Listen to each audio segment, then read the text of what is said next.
We will be presenting information on the Pelican Island Bridge elision response today.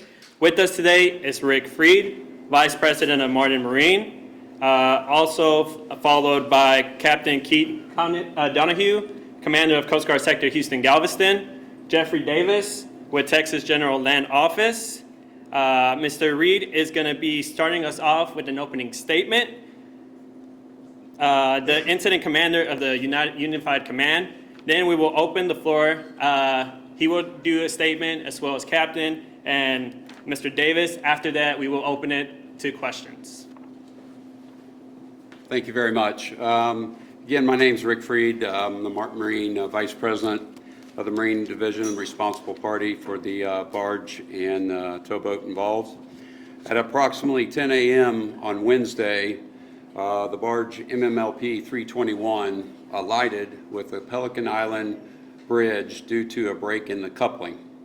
There were no reports of any injuries or people in the water. There were some reports that talked about people in the water. There were no people in the water. We have since corrected that via the press release.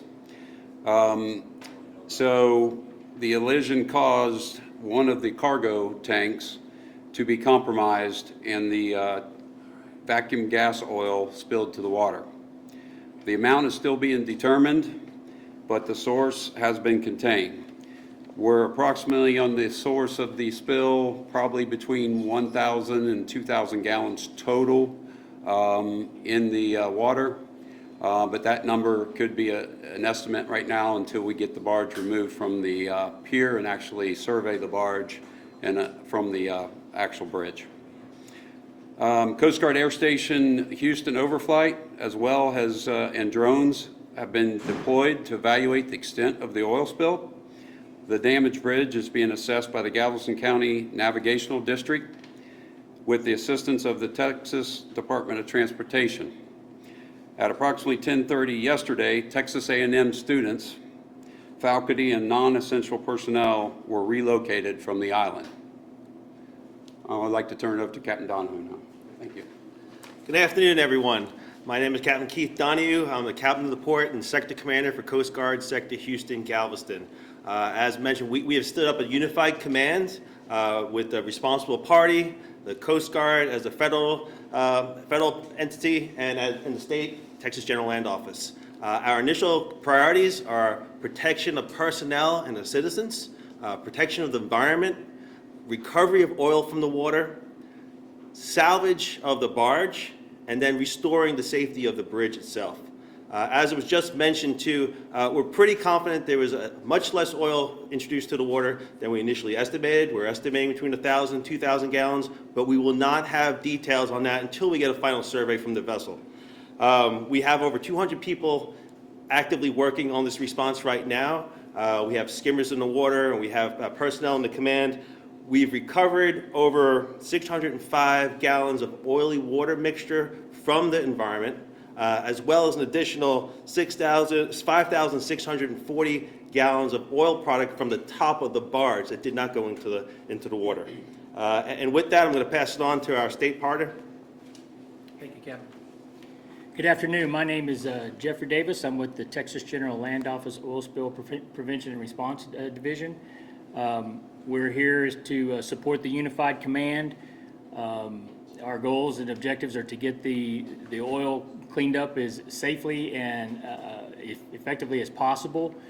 We've had crews out on the boats out on the water and personnel last 2 days monitoring the spill and evaluating the impacts of the oil. We will now open it up to questions. We will try to keep it to one question and one follow-on.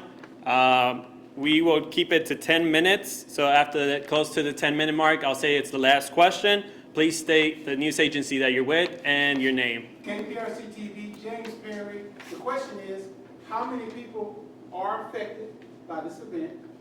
And talk about the wildlife. How is it affected? How is it impacted? You want to take wildlife? I can address some of the wildlife issues.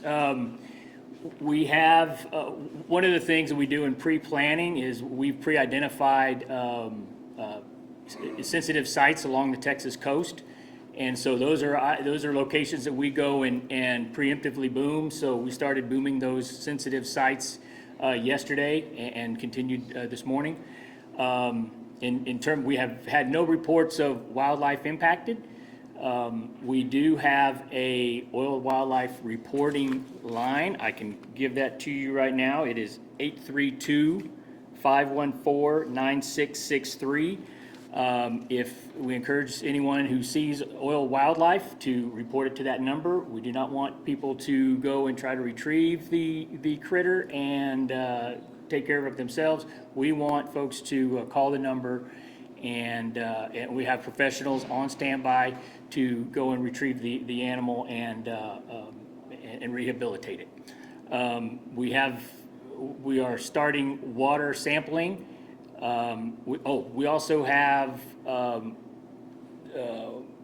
marine mammal survey team out looking for dolphins. There have been dolphins spotted in the area, so they are monitoring and kind of tracking those. But as of right now, we've had no impacts to oil wildlife. As far as impacts, so we did work throughout the night to have one-way vessel traffic off the island to make sure anybody that was impacted that was on the island can get off. And we've allowed pedestrian traffic at this time.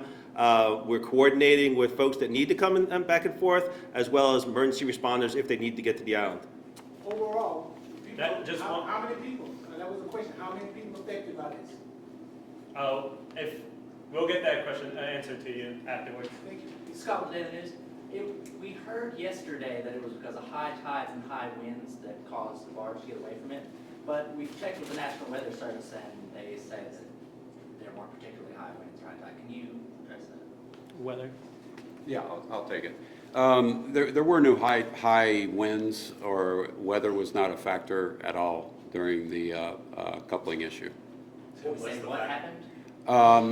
It's under investigation right now, and I really can't disclose anything further until investigation is thorough. Next question. When is the lightering operation going to begin to remove the oil off the barge? So currently, we're in the process of removing the concrete structure that is on top of the barge, and that will probably commence tomorrow morning. Because what we have to do is lift that up and remove the barge from that area. And then we will assess the barge to see if we can discharge it or lighter it to another barge safely. So that's all, that plan, the salvage plan is underway and being looked at for approval right now.